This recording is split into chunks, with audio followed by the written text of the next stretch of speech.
everyone? I am back. Let me talk about Tua Tagovailoa. So Tua Tagovailoa, the Miami Dolphins starting quarterback as we speak today in 2020, he made his NFL debut versus the Los Angeles Rams in Week 8 of the 2020 NFL season, and the Miami Dolphins got a very good win. 28-17 was the final score, and I gotta say, before I get to Tua, the Miami Dolphins are heading in the right direction. Right now, the Miami Dolphins are first in the NFL as far as points per game are allowed. They have a very solid running game. Devontae Parker and Mike Gesicki are two good weapons. One's a wide receiver, that is Devontae Parker, and one's a tight end, Mike Gesicki. Brian Flores and this coaching staff continue to amaze me. Miami's moving in the right direction, and they got a great win versus a Los Angeles Rams team that, to me, is a legit playoff team. They got some really good players, and they have a really good coaching staff as well. So, good win for Miami. Now let's focus in on Tua Tagovailoa. I was not impressed with Tua Tagovailoa's 2020 NFL debut. I just wasn't. On the first possession of the game, Tua put the football on the ground. He fumbled. He was blitzed. He was under pressure, and he fumbled the football, and that gave the Los Angeles Rams an opportunity to score 7 points. They capitalized off the turnover, and they scored 7 points. He missed a simple bubble screen throw. He wasn't all that accurate, honestly. He made some good throws, when the wide receivers were wide open. But when he was pressured, he missed some throws. He wasn't all that spectacular. He just really wasn't. On the day, 12 for 22 passing. That's a 54% completion percentage. He had a measly 93 yards, 1 touchdown, and an 80 pass rating, along with a 25 QBR, which is not very good. And the Dolphins' defense played great. Their special teams played great as well. That's what led to the victory. Now, Tua Tagovailoa did throw a nice touchdown pass to Devontae Parker. Got to give him a lot of credit for that touchdown pass. It was a quick throw into a little tight window, and he fit that ball in there. But outside of the touchdown pass to Devontae Parker, there's nothing that I truly can hang my hat on in regards to Tua Tagovailoa. Now, I'm not putting any judgment on Tua as a quarterback just because I never judge a quarterback after one NFL start. I usually like to give quarterbacks about 3 years till I truly determine what they can become. So Tua, if he plays relatively well and if he's consistent, I'm willing to give him 3 years to really evaluate him, okay? But I just wasn't impressed. Now, this upcoming week, I'm really going to have my eyes on Tua Tagovailoa because this upcoming week is going to be a very big test for Tua in his second career NFL start. He's going to be going up against Kyler Murray, who to me is already one of the 10 best quarterbacks in the NFL. So we're going to see him face off against a real quarterback that's in the MVP conversation. Not to mention, he's on the road, not at home, not off a bye week. He's going to be going through a normal week. He'll be traveling on the road to face the Arizona Cardinals, who most likely are going to make the playoffs this year. And now teams have film on Tua Tagovailoa, okay? So we're going to see what Tua does, but my other takeaway from this game was the Dolphins sort of protected Tua. Meanwhile, when Kyler Murray was a rookie, the Arizona Cardinals gave him the entire playbook from day number 1. They did, the Los Angeles Chargers did the same thing with Justin Herbert, and the Cincinnati Bengals did the same thing with Joe Burrow. Now, all quarterbacks develop at a different pace, Maybe Tua's more of a slower learner. I understand that he's coming off a major injury. Back when he was at Alabama, he did bang himself up a lot at Alabama. He had to go through multiple surgeries. It's been a long road of recovery for Tua Tagovailoa, and it's been a long time since he's actually played a real NFL game. He didn't go through preseason games, didn't go through OTAs. It was a very weird offseason for all rookie quarterbacks. And let's be real, he's only played in one game, so I'm not going to judge Tua. However, even when a quarterback is winning, sometimes I can see his fool's gold, okay? Because Mitchell Trubisky, 4 years into his career, guess what? He has a winning record. But guess what? Not one time was I sold on Mitch Trubisky as a franchise quarterback. Mark Sanchez got to multiple AFC title games.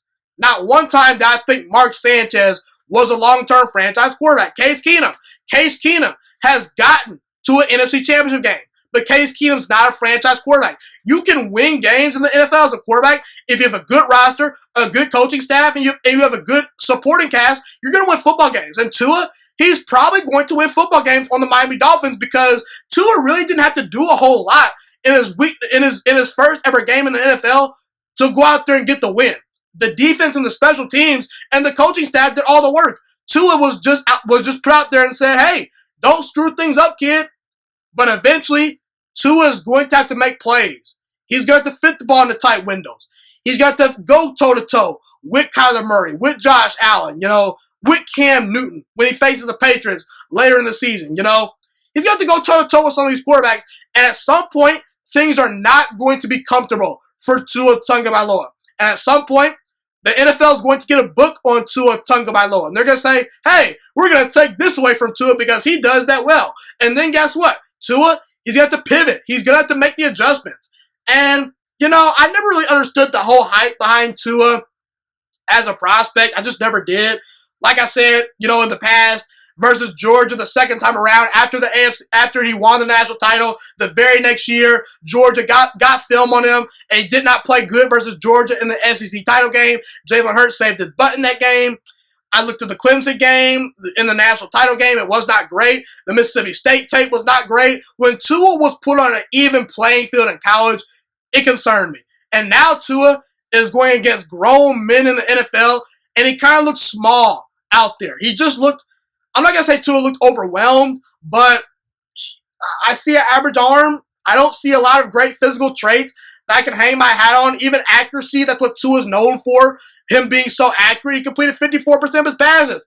9 first downs for the Miami Dolphins. I'm just not impressed, And listen, when you're a smaller quarterback like a Russell Wilson or Kyler Murray, you have to be exceptional at something. Russell Wilson throws an exceptional deep ball. He's a rocket for an arm. Same with Kyler Murray. And both of those guys are one of the 5 best athletes at the quarterback position in the National Football League. Tua, he's small, doesn't have a big arm, and he's been injured in the past based on his Alabama track record. If you have a small quarterback with the average arm and he's not a great athlete, and there are questions about his injury history, I worry a little bit.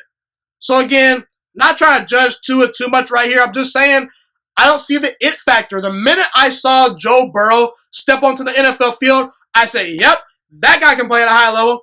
Same thing with Justin Herbert. Same thing with Kyler Murray. Even Josh Allen at times. Even though Josh Allen misses open wide receivers, that guy's a rocket for an arm. Same thing with Ben Roethlisberger. Same thing with Deshaun Watson. Deshaun Watson is one of the best athletes in the entire NFL. Aaron Rodgers, special arm.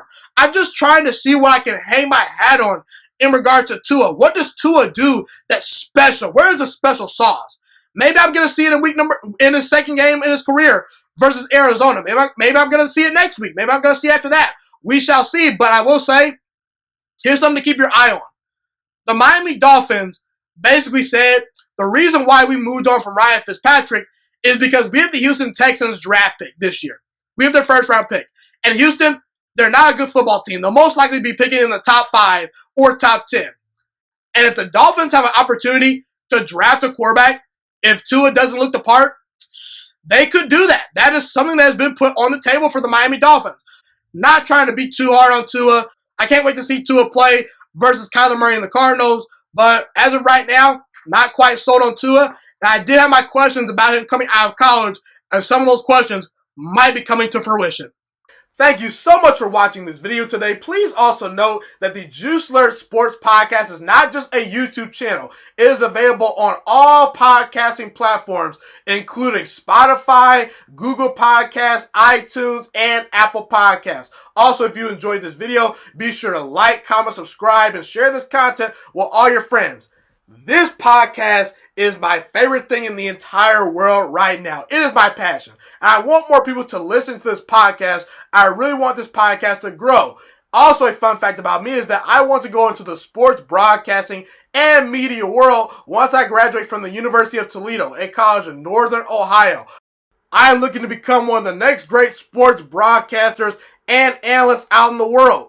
And I potentially would like to start my own network if this podcast really truly grows. Or if I fall short of that goal, I would love to work for a big-time network like ESPN or Fox Sports 1. I am open to all networks. So if you believe in my dreams and you see or hear my passion through the screen, be sure to tell all your friends about the Juiciest Sports Podcast. Stay motivated, you guys. Have a God bless day, and I'm out.